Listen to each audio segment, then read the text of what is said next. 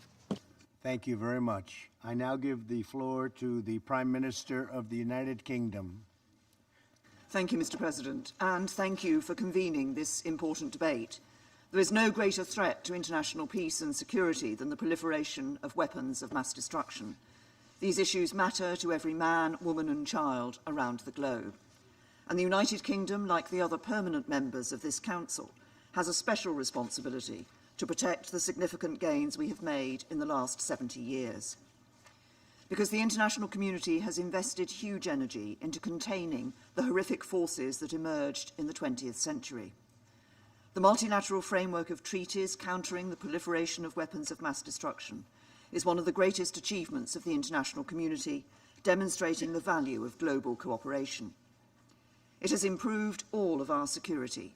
It has brought a measure of predictability and stability, and it has paved the way to arms control agreements and disarmament. When many of us around this table were born, it was feared dozens of nuclear weapons states might emerge. Instead, the Treaty on the Non-Proliferation of Nuclear Weapons has seen a remarkable near 30 states abandon their pursuit of nuclear weapons.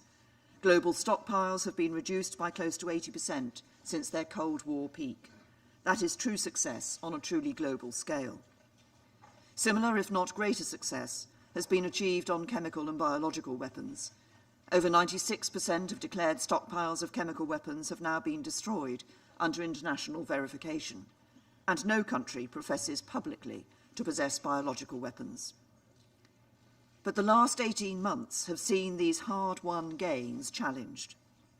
We have seen chemical weapons used in Syria, Malaysia, and the UK. The conventions governing our nuclear compact are being picked at.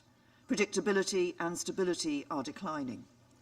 If we do not increase our collective efforts to preserve and build on what we have, there is a very real risk these gains will subside or fall away. The 1970 Non-Proliferation Treaty is rightly perceived as the flagship of the international community's determination against nuclear proliferation. Supporting it requires leadership. Leadership of the short your administration and you personally, Mr. President, are demonstrating on DPRK, the world's most pressing nuclear threat. In meeting Kim Jong-un, you have created an historic opportunity for complete, verifiable and irreversible denuclearization. Consensus from this Council to impose sanctions on DPRK has played no small part, but we will not continue meaningful progress towards peace on the Korean Peninsula without sustained pressure. Sanctions must be strictly enforced by all, including the DPRK's neighbours. We must stay vigilant. Ensuring non-proliferation also requires collective leadership, of the type that led to the agreement in 2015 of the Joint Comprehensive Plan of Action, the Iran nuclear deal.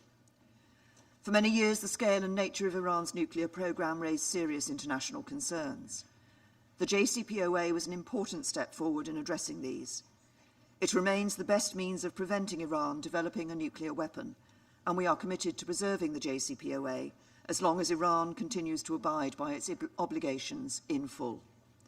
Iran must ensure they implement their obligations fully, and to monitor Iran's compliance, we strongly support the IAEA using inspections and other monitoring provisions of the JCPOA to their full. Other aspects of Iran's policies, in particular its destabilizing regional behavior and sustained efforts to enhance its ballistic missile capability, continue to cause serious concerns. The international community, and where appropriate the Security Council, need to be ready to address this. And Iran's proliferation of missile and sophisticated military technology to groups like Hezbollah in Lebanon, or, as the UN's panel of experts concluded, the Houthis in Yemen, is also not in compliance with Security Council resolutions. It risks a dangerous escalation, so we need to see further decisive action in this Council to tackle both the transit and proliferation of these technologies and increase the costs for those responsible. It is regrettable that Russia continues to prevent the Council from upholding its responsibility to stop this destabilizing activity. Mr. President, nowhere are the grim consequences of the erosion of global norms on weapons of mass destruction more apparent than in Syria, where the UN has concluded that Assad's regime has repeatedly used chemical weapons. a direct assault on a near-century-old ban, vital to our collective peace and security. Yet Russia has repeatedly wielded its veto to prevent the Security Council from holding the Assad regime to account, even shutting down the international body established to investigate chemical weapons use in Syria. So I welcome the decision of 150 countries in June, the largest gathering in its history, to empower the OPCW to attribute responsibility for chemical weapons attacks in Syria and to put in place arrangements for attribution for any country which requests it.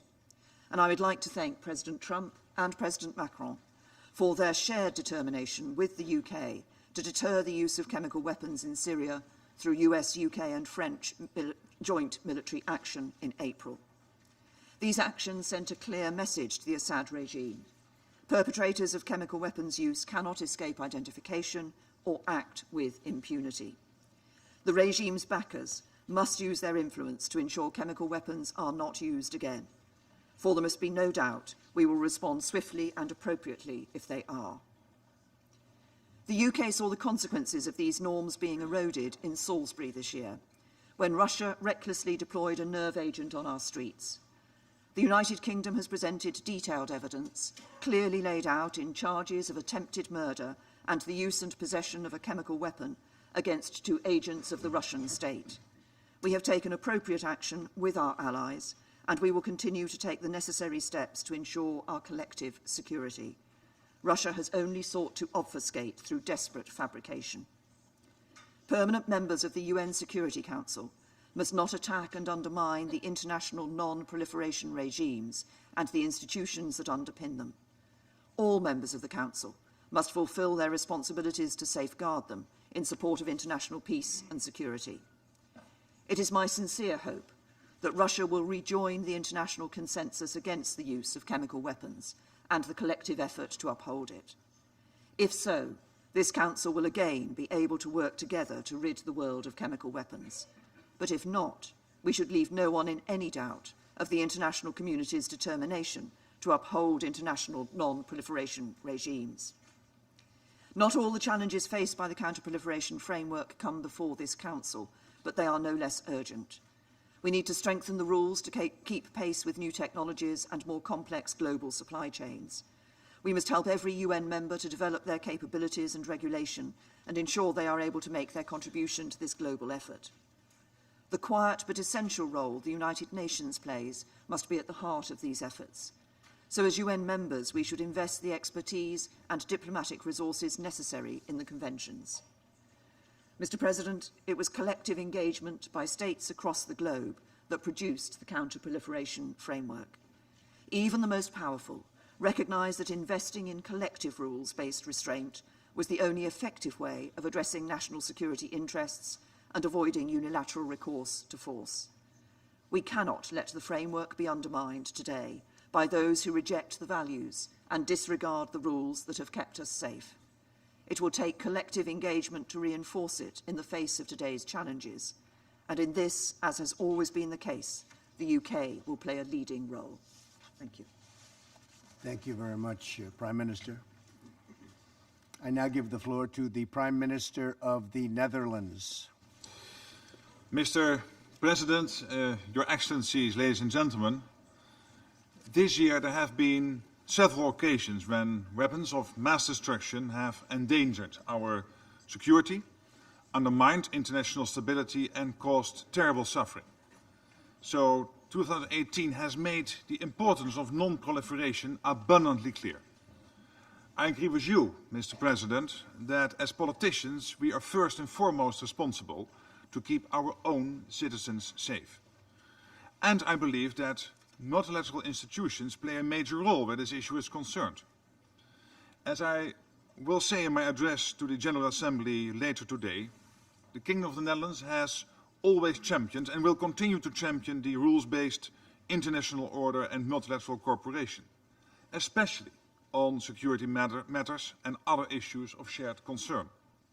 The multilateral cooperation requires active support from all of us, including and even especially on the issue of weapons of mass destruction. We should acknowledge the significant achievements that have been made in controlling these weapons. For 50 years now, the Non-Proliferation Treaty has capped the number of nuclear weapon possessors under 10. We can only imagine how much conflict, instability, and violence this has prevented. So I'm encouraged that the US, Russian, and British foreign ministers have underlined their continuing support for and commitment to the NPT on the occasion of its 50th anniversary. We have seen some positive steps on non-proliferation this year in relation to North Korea. The ultimate goal of our joint efforts is to ensure that North Korea abandons its nuclear ballistic missile capabilities and its programs on weapons of mass destruction. It should do this in comprehensive, verifiable, and irreversible manner. We welcome the efforts you, Mr. President, are personally making to achieve a nuclear weapon-free Korean peninsula. For we know that this problem can only be resolved peacefully. As chair of the Sanctions Committee, the Netherlands is doing everything it can to ensure that all nations fully implemented sanctions, so as to keep up the pressure on North Korea to comply with its international obligations. The Kingdom of the Netherlands believes that the Joint Comprehensive Plan of Action, endorsed by the Security Council Resolution 2231, remains a good example of how this Council and the international community can work hand in hand for non-proliferation. The International Atomic Energy Agency has concluded in 12 consecutive reports that Iran is abiding by its commitments under the deal. As long as this continues, we will also uphold our commitment to the deal. At the same time, we are concerned about Iran's role in the region, its ballistic missile program, and its human rights record. In particular, Iran's support for Hezbollah and the role Iran plays in Syria and Iraq, and in the development of missiles by the Houthis in Yemen, remain serious concerns for the Netherlands. They need to be addressed. Mr. President, the repeated use of chemical weapons is deeply alarming. It causes terrible human suffering and erodes the established international norm. There should be no impunity for any use of chemical weapons, not for the large-scale attacks in Syria, nor for the individual attacks in Malaysia and the United Kingdom. The same goes for the possible use of chemical weapons by the Syrian regime in Italy. All of us, both within and outside this Council, bear a responsibility. Because of the stalemate in this body, we have tasked the Organization for the Prohibition of Chemical Weapons to investigate and identify those responsible for the use of these weapons. We cannot sit back. We have to speak up, take action and firmly support the OPCW so that the perpetrators can be brought to justice. And we need to do this together. Indecisiveness by countries that claim to support the principles of disarmament and non-proliferation could ultimately have disastrous consequences. And with regard to this, the Salisbury attack, we reaffirm our confidence in the UK investigations. We welcome its bringing criminal charges as an important step towards justice. This bolsters our earlier conclusion that it is essential to hold those responsible to account. Mr. President, to conclude, the devastating consequences of the use of weapons of mass destruction underline the urgent need to take action. The use of these weapons must never become the new normal. We must prevent impunity at all costs. A legal norm can only be effective if we collectively uphold it, together, as part of a multilateral effort. Thank you. I thank the Prime Minister for his statement. I now give the floor to the Deputy Prime Minister and Minister of Foreign Affairs of Kuwait. Thank you. بسم الله الرحمن الرحيم. فخامة الرئيس دونالد ترامب. أود بداية أن أعرب عن ارتياحنا وسعادتنا لرؤيتكم وأنتم تترأسون اليوم قمة لمجلس الأمن، مثمنين مبادرتكم بعقد هذه الجلسة المفتوحة والتي تؤكد على إعطائكم الأولوية القصوى لأحد أخطر المسائل التي تهدد السلم والأمن الدوليين والمتمثلة في أسلحة الدمار الشامل. إن المناقشة التي نجريها في هذه القاعة تأتي في ظل مرحلة دقيقة وظروف معقدة يمر بها عالمنا اليوم، ولا سيما منطقة الشرق الأوسط. فإلى جانب انتشار النزاعات والإرهاب تتزايد التهديدات باستخدام أسلحة الدمار الشامل. تلك التهديدات التي لم تعد افتراضية، بل شهدنا إطلاق الصواريخ البالستية وإجراء التجارب النووية واستخدام الأسلحة الكيميائية في أماكن عديدة في العالم مؤخرا. وأود هنا إعادة تأكيد موقف دولة الكويت المبدئي والثابت تجاه قضايا عدم الانتشار، والمتمثلة في إدانة استخدام أسلحة الدمار الشامل في أي مكان وفي أي زمان ومن قبل أي طرف كان، باعتبار ذلك انتهاكاً جسيماً للقانون الدولي، مشددين على إرساء السلام والأمن والاستقرار في العالم لا يمكن أن يتحقق في ظل وجود هذا النوع من الأسلحة. لقد شهدنا في الآونة الأخيرة أهوال الهجمات بالأسلحة الكيميائية من جانب الدول والجهات الفاعلة من غير الدول في سوريا. تلك الهجمات التي جعلتنا ندرك أن خطر انتشار أسلحة الدمار الشامل لم ينحصر، بالرغم من وجود المعاهدات والقرارات التي تجرم استخدام تلك الأسلحة. إننا نتابع بقلق كبير إمكانية وقوع مثل تلك الهجمات مجددا، سواء في سوريا أو في أماكن أخرى من العالم.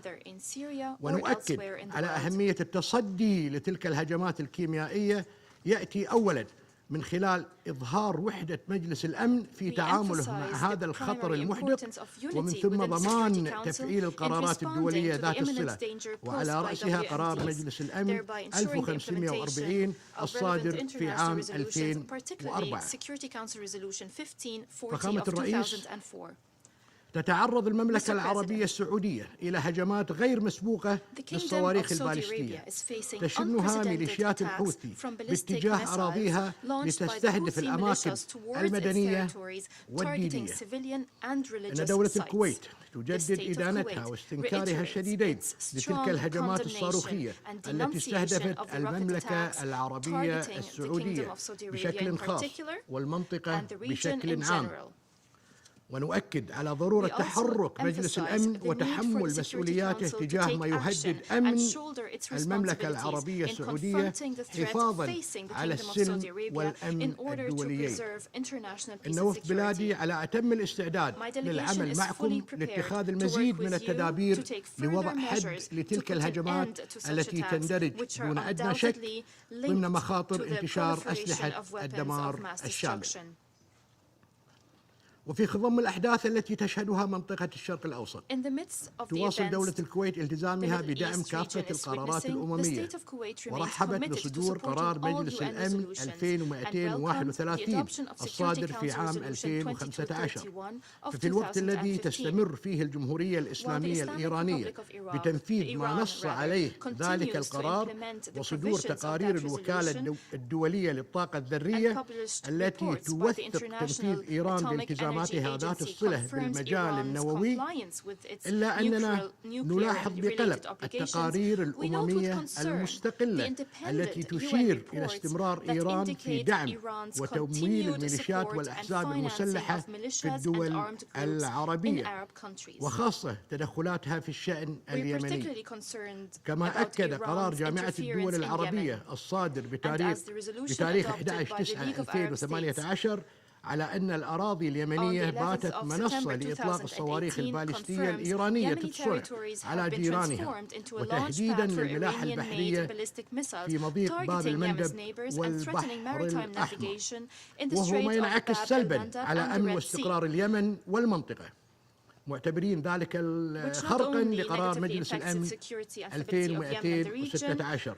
الصادر في but عام also constitutes a 2015. violation of Security Council كما Resolution طالب 2216 القرار of العربي 2015. إيران بالتوقف عن The تلك League of Arab الممارسات States وعن كل resolution ما also يضر بأمن calls on ومصالح Iran to دول cease those acts المنطقة and all such والعمل acts على which اتخاذ adversely خطوات affect the نحو بناء security and الثقة best interests مع of states جيرانها in the في region and المنطقة undertake وصولا confidence إلى building إرساء measures علاقات with neighbors in قائمة the region على حسن in order الجوار to establish والتعاون ties based on good والاحترام neighborliness, المتبادل cooperation, وعدم mutual التدخل respect في and الشؤون non-interference in the internal الداخلية. affairs of states. فخامة الرئيس، Mr. President, أصحاب الفخامة والمعالي، عندما أتحدث من هذا المحفل فإنه من دواعي الفخر والاعتزاز أن أتحدث كممثل عن الدول العربية في مجلس الأمن حاملا معي هموم ومشاغل شعوب محبة للسلام وتواقة للأمان والاستقرار. ومن هذا المنطلق تؤكد دولة الكويت وكافة الدول العربية على إيمانها المطلق بالعمل متعدد الأطراف تحت مظلة الأمم المتحدة والأهداف والمبادئ والالتزامات المتفق عليها وفقا للميثاق، وتشدد على الموقف العربي تجاه أهمية تحقيق عالمية معاهدة عدم الانتشار، تلك المعاهدة التي تم الاتفاق على التمديد اللانهائي لها بعد اعتماد مؤتمر المراجعة في عام 1995 قرار إنشاء منطقة خالية من الأسلحة النووية وغيرها من أسلحة الدمار الشامل في الشرق الأوسط. ونجدد هنا الموقف العربي الداعي للدول الراعية الثلاث لقرار الشرق الأوسط الصادر في عام 1995 والذي يمثل جزءاً لا يتجزأ من صفقة التمديد اللانهائي للمعاهدة إلى تحمل مسؤولياتها في تنفيذ ذلك القرار. كما نؤكد على ضرورة انضمام إسرائيل إلى معاهدة عدم الانتشار وإخضاع جميع منشآتها النووية لرقابة وإشراف الوكالة الدولية للطاقة الذرية، لا سيما وإنها الدولة الوحيدة في الشرق الأوسط التي لم تنضم حتى الآن إلى معاهدة عدم الانتشار. وختاما فخامة الرئيس، إن الالتزام الذي أبديتموه في مواجهة التحديات التي تشكلها أسلحة الدمار الشامل لا يقتصر على انعقاد جلستنا اليوم، بل يأتي أيضا من خلال المساعي الدبلوماسية الحثيثة لتخفيف حدة التوتر ونزع السلاح النووي من شبه الجزيرة الكورية. هذه الجهود التي قدتموها فخامة الرئيس جاءت في ظل تماسك ووحدة أعضاء مجلس الأمن لمواجهة البرامج والأنشطة غير المشروعة من قبل جمهورية كوريا الشعبية الديمقراطية.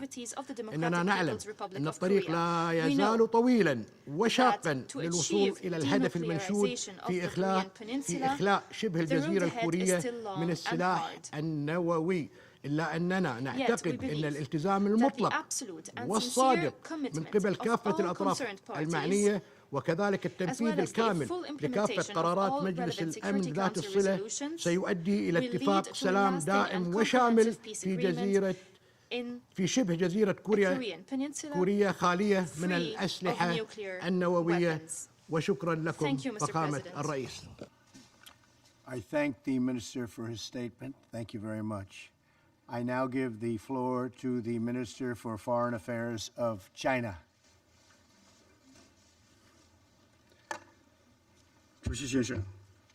Mr. President, maintaining global peace and security is the primary responsibility of the Security Council entrusted by the UN Charter and a shared responsibility of all Security Council members.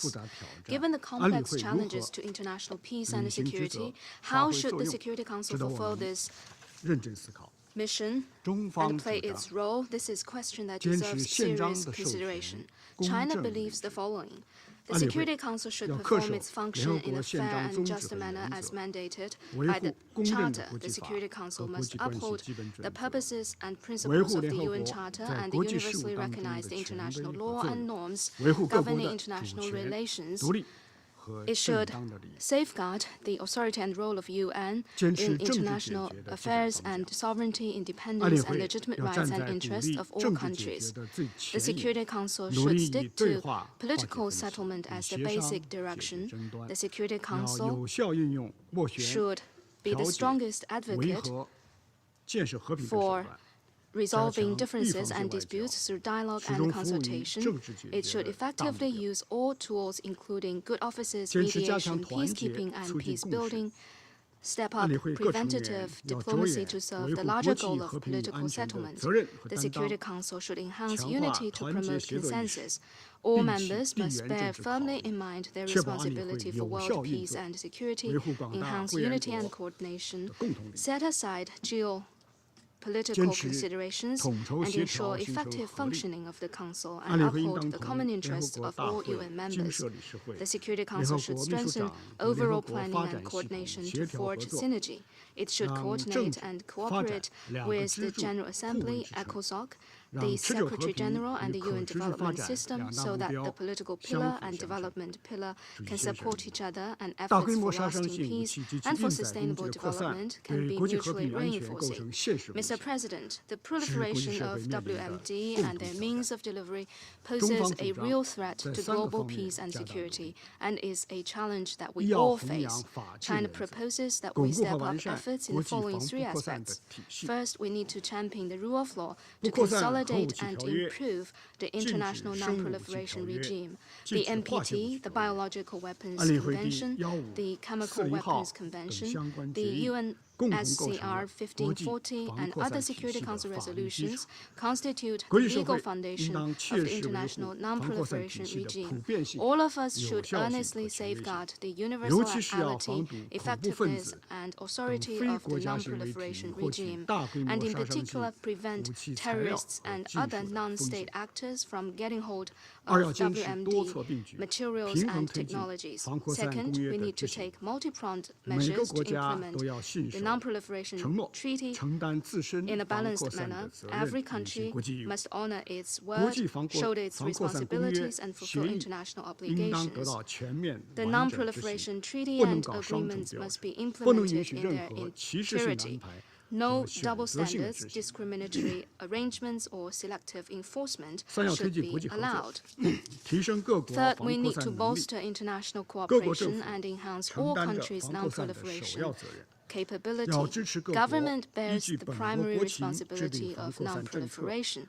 Countries should be supported in developing their non-proliferation policies in line with national conditions and be encouraged to enhance non-proliferation law enforcement capacity building, carry out more exchanges and practical cooperation so that together we could shore up the shortest plank in a barrel and achieve universal security. Mr. President, the JCPOA on the Iranian nuclear issue is a hard-won achievement of multilateralism, conducive to international nuclear non-proliferation regime and peace and stability in the Middle East.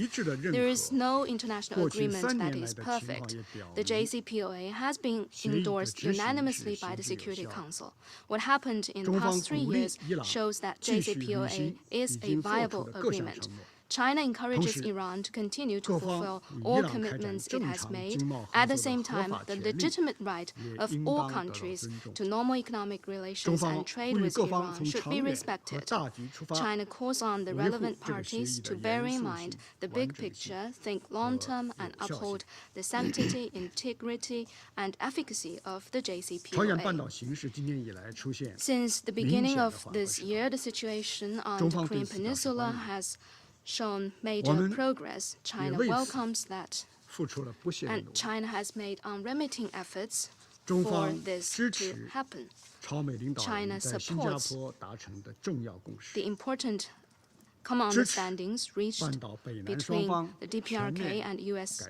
leaders at the Singapore summit, support DPRK and ROK in improving their relations. We call upon all parties to seize the current opportunities, turn the political consensus into concrete actions, and work in the direction of setting up a peace mechanism on the peninsula and the denuclearization on the peninsula to realize lasting peace on the peninsula at an early date.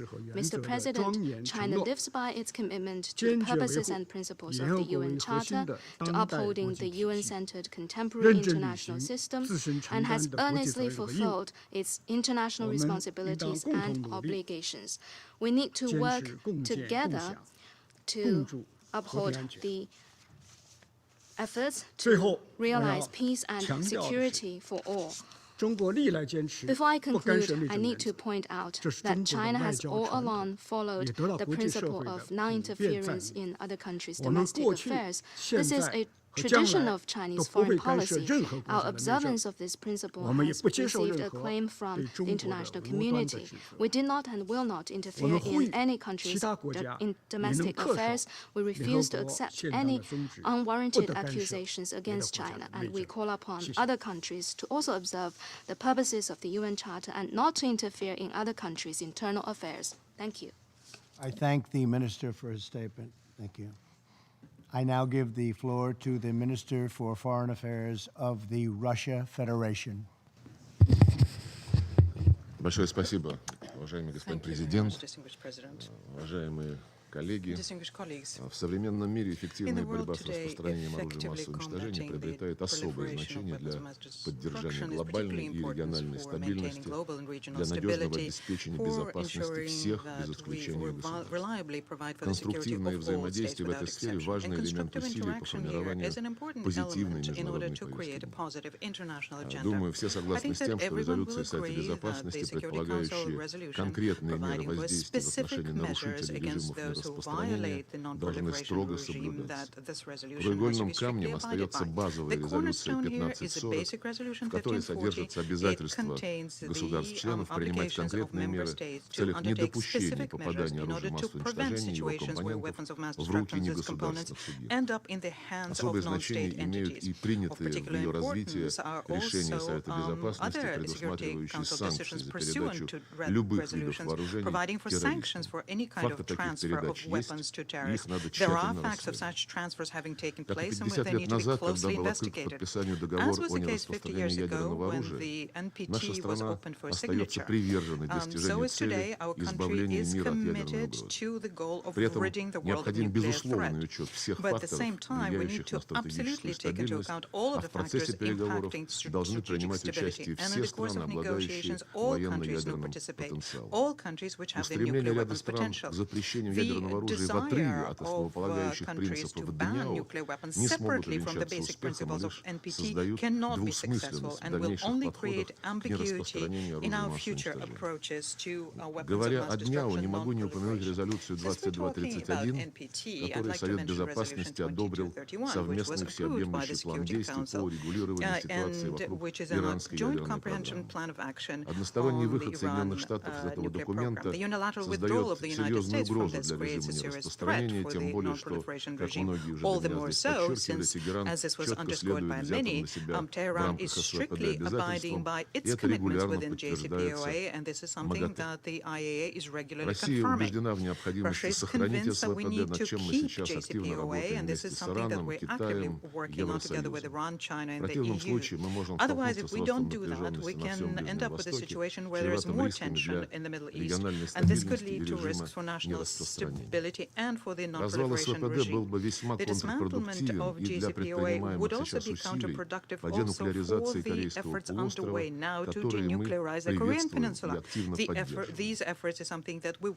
На пути ядерного нераспространения остаются и другие серьезные препятствия, имею в виду, по сути дела, решение Соединенных Штатов отложить на неопределенный срок, а может быть и навсегда, ратификацию договора о всеобъемлющем запрещении ядерных испытаний, отсутствие прогресса в выполнении решений государств-участников ДНЯО о создании на Ближнем Востоке зоны, свободной от оружия массового уничтожения. Тревожная ситуация сложилась и в вопросах химического разоружения, прежде всего в связи с действиями ряда западных государств, которые выдвигают против сирийских властей все новые и новые бездоказательные обвинения в использовании запрещенных отравляющих веществ. Мы предостерегаем от новых ударов по территории Сирийской Арабской Республики под очередным инсценированным предлогом. Это стало бы грубым нарушением Устава ООН, подорвало бы усилия по продвижению политического регулирования в этой многострадальной стране. Правительство Сирии уничтожило весь свой арсенал химического the government of Syria destroyed all of their chemical arsenal in line with the Russia-US agreement of 2013. And this agreement is enshrined in a Security Council resolution and also in a decision passed by OPCW. But on the other hand, the terrorist groups are entities which have chemical warfare agents. They learned how to synthesize them, but they're building labs for them. And this is something that we have been warned about this for a long time by intelligence services of many countries, including the American ones. We have on many occasions offered to help develop a comprehensive strategy on combat chemical terrorism. In 2017, for example, we submitted together with China a draft on such a resolution. It was not considered through no fault of our own. More broadly speaking, at the Conference of Disarmament in Geneva, we submitted a draft convention on combating acts of chemical and biological terrorism. Sadly, the work on this is being artificially blocked, and you, I'm certain, know which countries are blocking that. Nonetheless, the proposals contained therein are on the table. At the same time, there is a deterioration of the situation in OPCW. There, our Western colleagues are trying to impose on its technical secretariat the so-called attribution functions, which is a gross violation of the convention and an infringement on the prerogatives of the Security Council. At the same time, what we're witnessing is an increase in unsubstantiated, ideologically styled rhetoric about the Salisbury affair. At the same time, the UK is stubbornly avoiding the joint investigation that we've offered several times, despite the fact that this is part of her commitments in line with the Chemical Weapons Convention, the Vienna Convention on Consular Relations of 1963, Bilateral Consular Convention of 1965, and the European Convention on Mutual Legal Assistance in Criminal Cases of 1959. The question arises, if they do not want to cooperate, well, does this mean that they have something to hide? We call upon London once again to start a constructive dialogue in order to get to the truth. The way things are developing gives us reason to think that nothing can be excluded today, including a provocation involving biological weapons. Given the attempts I just mentioned to manipulate the status of the Chemical Weapons Convention, I'd like to warn against the temptation of using the Convention on Biological and Toxin Weapons for the same end. Let me recall, in line with the Convention, the right to initiate and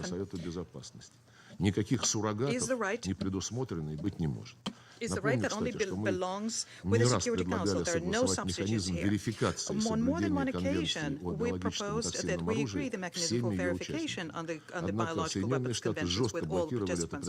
But the United States blocked this, and ultimately this was completely buried. Such a desire by Washington to have their hands completely free is shown when the regime of the Convention on Biological and Toxin Weapons is undergoing another test, and this has to do with growing military, medical, and biological activity, including in the post-Soviet areas. We call on all not to militarize healthcare. We have consistently called for strengthening the Convention of Biological Toxin Weapons, and we are implementing a number of initiatives here, including creating a number of units to counter epidemics and quickly react to emergency biological situations. Ladies and gentlemen, Mr. President, the dialogue between Russia and the United States as the two largest nuclear powers is of special importance in order to strengthen the WMD non-proliferation regime. Our two states were at the inception of creating the general framework for multilateral cooperation in order to counter the weapons of mass destruction ending in the hands of non-state entities and countering the acts of nuclear terrorism. We continue thinking that this interaction is of principal importance, not just for Moscow and Washington, but for the entire international community. Let us not sacrifice this on the altar of calculations of the moment of momentary situations. On the basis of the UN Charter, Russia is always ready to work openly with nuclear five states, all other countries, in order to strengthen global strategic stability. And we expect that a step in this direction will be made today at this meeting of the Security Council, which is a key body to maintain international peace and security. And we think that in this regard, the initiative undertaken by President Trump to convene this meeting is very, very timely. Thank you. I thank the Minister for his statement. Thank you. I now give the floor to the Minister for Foreign Affairs of Ethiopia.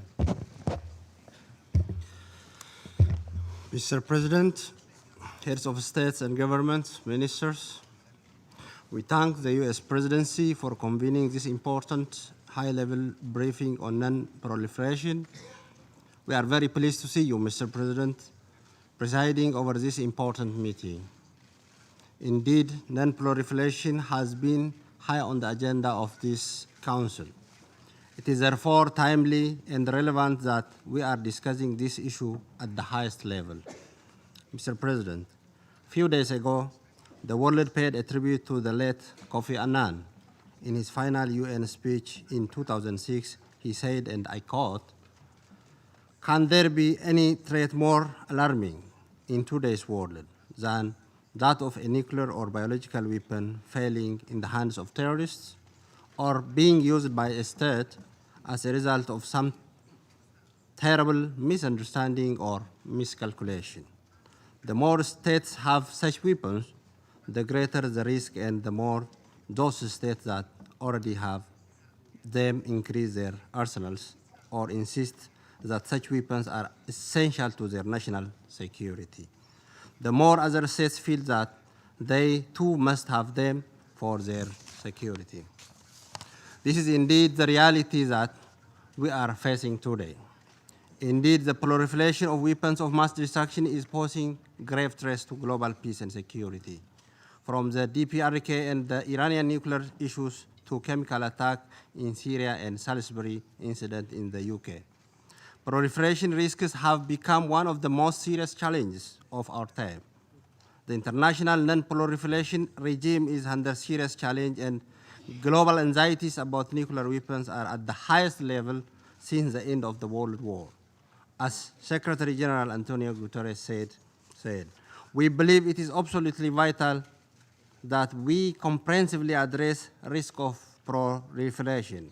There is no other option but to strive to find a negotiated solution to some of the most difficult issues that we are facing at the moment through political and diplomatic means." We have all been observing the developments following the recent summit meeting between you, Your Excellency President, and Mr. Kim Jong-un, whose outcome had given us some sense of hope for the progress towards the denuclearization of the Korean Peninsula and the advancement of peace in the Northeast Asia. We encourage such endeavors, Mr. President, as we have a first-hand experience solving and bringing peace for the no-war, no-peace situation that existed for more than 20 years between Ethiopia and Eritrea through diplomatic means. Mr. President, we earnestly hope that you will maintain the momentum generated recently with the view to finding a comprehensive, peaceful, and diplomatic political solution to the DPRK issue in line with the relevant Security Council resolutions. This Council needs to continue supporting such endeavors. In this regard, the talk about a follow-up summit is indeed encouraging.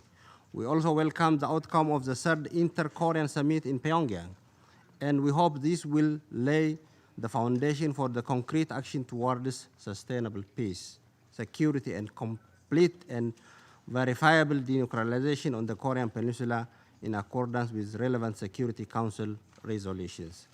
This Council needs to support the relevant parties to make progress in this direction. In this meantime, we believe the implementation of the sanctions regime continues to be very critical. With regard to Iranian nuclear issue, we remain convinced that the JCPOA represents a significant achievement for multilateralism. We, however, understand the challenges and difficulties in the broader implementation of Resolution 2231. While we reorganize the withdrawal of United States from the JCPOA presents a serious challenge. The commitment of the remaining participating countries is critical for the full implementation of the JCPOA. We hope they will continue to exert every possible effort in addressing the prevailing challenges and contribute to the full implementation of this agreement, which still remains vital for the global non-proliferation architecture. In addressing the proliferation risk posed by non-state actors, we believe the 1540 Committee continues to have a significant role. Strengthening the assistance framework of this committee to member states aimed to addressing the implementation gaps continue to be important in comprehensively addressing the proliferation risk posed by non-state actors, including terrorists. Furthermore, strengthening the collaboration between the 1540 Committee Group of experts and members of the Analytical Support and Sanction Monitoring Team established pursuant to Security Council Resolution 5026 and 2253 concerning Daesh, Al-Qaeda, and Taliban and associated individuals and entities requires attention from the Council. Finally, Mr. President, multilateral agreements such as the Biological Weapon Convention, the Chemical Weapon Convention, and the Non-Proliferation Treaty continues to immensely contribute to the prevention and elimination of the proliferation of weapons of mass destruction. At the time of great proliferation risk, it is in the best interest of all of us to preserve these important multilateral agreements to guarantee our collective safety and security and ensure their full and effective implementation. Let me therefore conclude my remark by reaffirming Ethiopia's unwavering commitment to continue fulfilling its international obligation by taking all the necessary measures to prevent the proliferation of weapons of mass destruction and their means of delivery into the hands of state and non-state actors, including terrorists, as well as by fully implementing the relevant Security Council resolution in this regard. I thank you.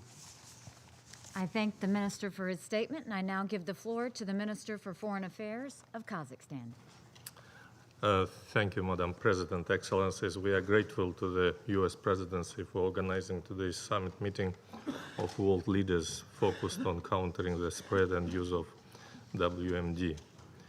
When previous distinguished speakers mentioned devastating consequences of the use and testing of weapons of mass destruction, I wish this audience and the world to understand that Kazakhstan, along with some other nations and vast territories, have been suffering from them since early days of the Cold War.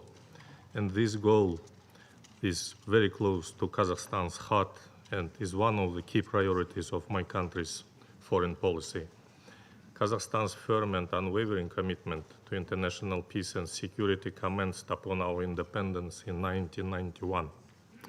Our head of state, President Nursultan Nazarbayev, took the daring and bold decision to renounce our nuclear arsenal and close the Semipalatinsk nuclear weapons test site, the fourth and second largest in the world, respectively. The international community acknowledged these actions as unprecedented and laudable by instituting the very date of the closure of the Semipalatinsk test site, namely 29th of August, as the International Day Against Nuclear Tests. This year, in September, the UN community commemorated the day in a new official high-level format at which the international community reinforced its plea for more effective steps to rebuild trust between nuclear and non-nuclear countries. Earlier this year in January, the signature event of Kazakhstan's presidency of the Security Council was devoted to the importance of confidence-building measures in achieving non-proliferation of WMD. CBMs succeeded in stopping the arms race and preventing a nuclear catastrophe in the past century. Today, the world expects from the nuclear powers a repeat of the same visionary actions, which unfortunately not being fully realized and acknowledged today. President Nazarbayev at the January's meeting, as well as in his manifesto, The World 21st Century, noted that the largest nuclear powers should be at the vanguard in the advocacy for a nuclear weapon-free world and lead by example in reducing the WMD. Past conflicts have showed that we cannot ensure our own security by undermining the security of others. President Nazarbayev has therefore urged all that only the complete elimination of nuclear weapons and disarmament would be the absolute guarantee against the use of or threat of use of nuclear weapons. He thus called upon all UN member states to build a nuclear weapon-free world by 2045 centenary of the United Nations. Madam President, we see some good examples of CBMs as in the case of inter-Korean rapprochement and the Singapore summit, due to also very successful personal efforts of President Trump. This can inspire other positive outcomes of goodwill and sincere collaboration. Kazakhstan fully supports such promising beginnings and is ready to share its practical experience and expertise, if necessary, based on above-mentioned our sad legacy. However, just trust by itself cannot guarantee sustained success unless supported by strict implementation of all existing regulatory legal instruments and Security Council resolutions on sanctions.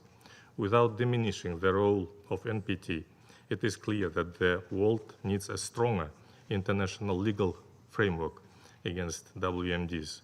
Presently, the non-asymmetric implementation of the treaty is impeding the trust between nuclear and non-nuclear countries. Nevertheless, the NPT should not lose its effectiveness and relevance amid such skepticism. The early entry into force of CTBT should also become one of the most important and necessary building blocks of the global architecture of non-proliferation. And this treaty, when fully operative, will definitely help foster mutual trust and confidence. Kazakhstan actively cooperates with the CTBTO and annually conducts high-level international events aimed at implementing effective practical steps to achieve a world without nuclear threats as the natural outcome of our commitments. To realize this goal, we must first and foremost establish a final ban on nuclear testing. Secondly, atoms for peace should remain our important moral compass. However, in the meantime, we should not stop struggling for legal ban of nuclear weapons, keeping in mind our paramount goal of accomplishing a nuclear weapon-free world. By opening the IAEA low-enriched uranium bank last year, Kazakhstan made another contribution towards strengthening the non-proliferation regime, as well as safe and reliable use of uranium for peaceful purposes. We are grateful to all donors, the United States, the European Union, Kuwait, the United Arab Emirates, Norway, and the Nuclear Threat Initiative, whose generous financial contributions have made this project possible. We also thank China and Russia for their cooperation regarding transit of low-enriched uranium and equipment for the bank through their territories. Madam President, how can we enforce non-proliferation and disarmament through the measures of the Security Council? Firstly, the Council must maintain its unity and common understanding to give the world a clear and unambiguous signal of our strong stance on these issues. It is vital to create the conviction among all that sanctions are interim measures and not an end in themselves. Their effectiveness should be measured by the degree of progress towards reaching political solutions peacefully. My President had also suggested withdrawal from the NPT should be made extremely difficult by possibly crafting a special UN Security Council resolution with serious implications for countries in breach of the treaty. President Nazarbayev also proposed developing a legally binding system of guarantees to be given by nuclear powers to those states who would voluntarily renounce their nuclear weapons, as well as those with non-nuclear status, as an incentive for their latter not to acquire such weapons. This is a fair step to be undertaken without significant expenditures. Nuclear weapons-free zones remain one of the effective measures to combat the spread of nuclear weapons. Thus, my President had proposed strengthening cooperation between nuclear weapons-free zones by organizing a high-level inter-zone meeting in Astana next year. P5 countries should encourage the expansion of such zones by providing them security guarantees. We therefore hope that the Central Asian nuclear weapons-free zone will be endorsed by the last remaining P5 country. Given the criticism of a considerably weakened non-proliferation regime in Syria, Kazakhstan is firmly convinced that the Council has to be united tirelessly seeking a comprehensive solution on this issue of arbitration and prosecution without transferring such prerogatives to other structures, subjecting them to further polarization and politicization. The political resolution of the Syrian conflict will also help eliminate the vacuum that allows chemical weapons to be used with impunity. For our part, Kazakhstan will continue to provide the Astana platform of ceasefire and confidence-building measures as a complement and support to the Geneva process under the leadership of the United Nations. Regarding the JCPOA, this multilateral document has fulfilled its primary mission by putting Iran on a nuclear-free path, with the IAEA confirming that Iran has fulfilled all its nuclear obligations. Kazakhstan, with its reputation as an honest broker, hosted 2 sets of talks during the negotiations that led up to agreement. As the world's top uranium exporter, Kazakhstan contributed significantly by supplying 60 tons of raw uranium to Iran in exchange for Tehran sending over 300 kilograms of highly enriched uranium to Russia. All the parties to the agreement had acknowledged these measures as significant milestone, with this action constituting the first start of JCPOA's implementation. Notwithstanding the certain complications related to the obligations by some parties to the agreement, we hope for its further implementation.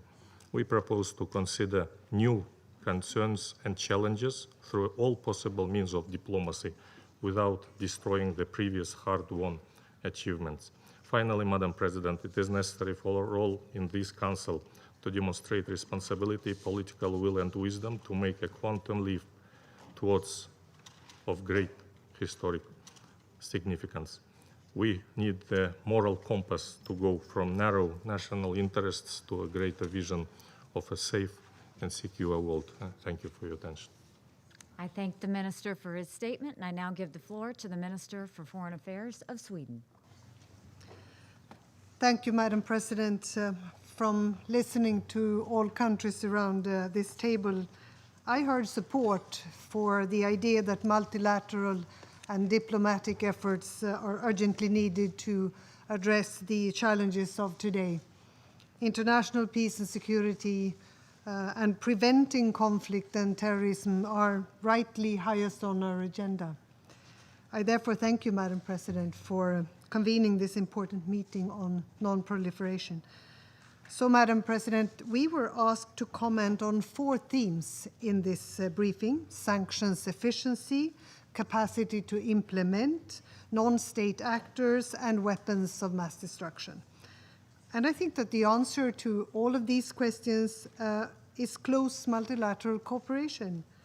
The world would certainly be a much more dangerous place without the existing treaties and agreements of the global disarmament and non-proliferation regime. Yet that multilateral framework depends on our continuous commitment to collective solutions.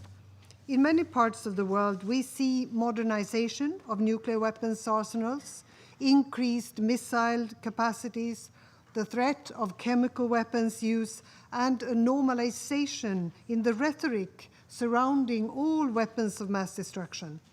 And history has shown us too many times that such steps forms a pathway to catastrophe.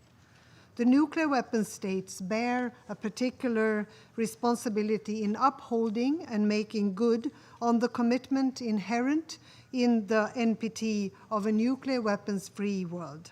And to this end, the review conference in 2020 must pave the way for enhanced disarmament and non-proliferation commitments.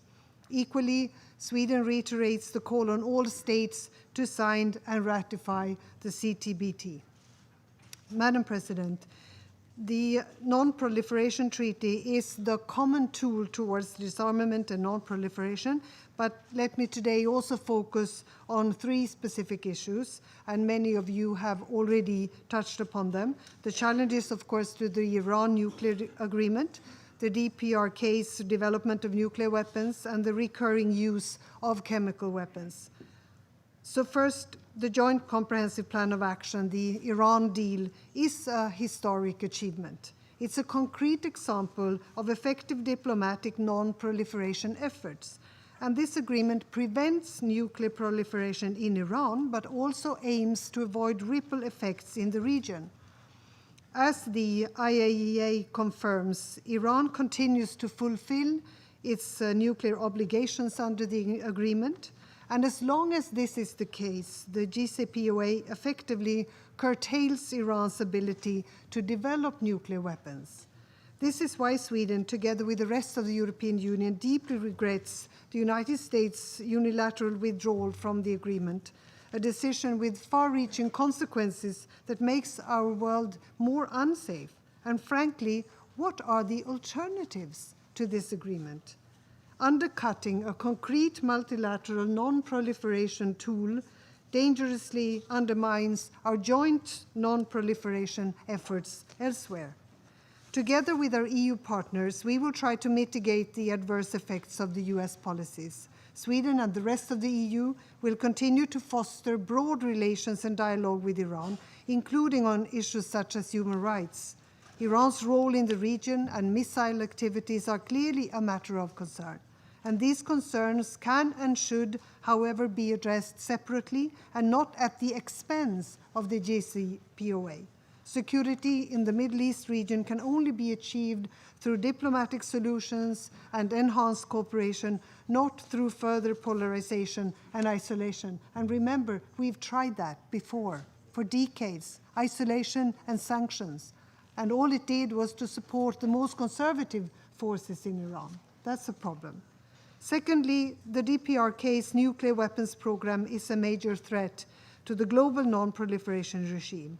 Recent diplomatic efforts deserve our full and active support, and the continued progress in the inter-Korean dialogue is very encouraging. And the summit between the United States and the DPRK in Singapore in June was indeed significant. All parties must now work to maintain momentum and take positive steps. For the DPRK, this means the commitments must be translated into legally binding undertakings, and the IAEA should be given a role early in the verification of the denuclearization and disarmament process. The Security Council and the international community must continue to stand united. Thirdly, the use of chemical weapons is a serious violation of international law, and every violation undermines established norms and risks eroding the international taboo on these weapons. And this is a very serious and worrisome development. The use of chemical weapons is morally abhorrent and can never be accepted. In Syria, the OPCW, UN Joint Investigative Mechanism, has confirmed that chemical weapons were used repeatedly by the Syrian Arab Republic and by Daesh. We supported the decision to task the OPCW to identify the perpetrators of the use of chemical weapons in Syria. And while a mechanism established by this council would have been preferable, the issue was too important to be allowed to be blocked. And this does, however, not free this council from its responsibility to ensure that those responsible are held to account. In Salisbury, a targeted murder was attempted using a nerve agent. And such assaults are absolutely unacceptable, and we call on Russia to fully cooperate with the investigations. Madam President, we must never lose sight of why we are making the efforts to eliminate those horrific weapons. Until now, we have not talked about the victims. And I have myself met with survivors of nuclear weapons attacks, and I will never forget their stories. Victims of chemical weapons have shared similar accounts, and it is important to listen to such personal experiences to understand what it is that we are fighting for. It has definitely strengthened my resolve to step up efforts for non-proliferation and disarmament. Weapons of mass destruction is clearly a global threat that we must address together, and only through multilateral solutions, including by this Council, can we effectively prevent the use of these repugnant weapons. The multilateral non-proliferation and disarmament framework is also a key pillar of the international rules-based order.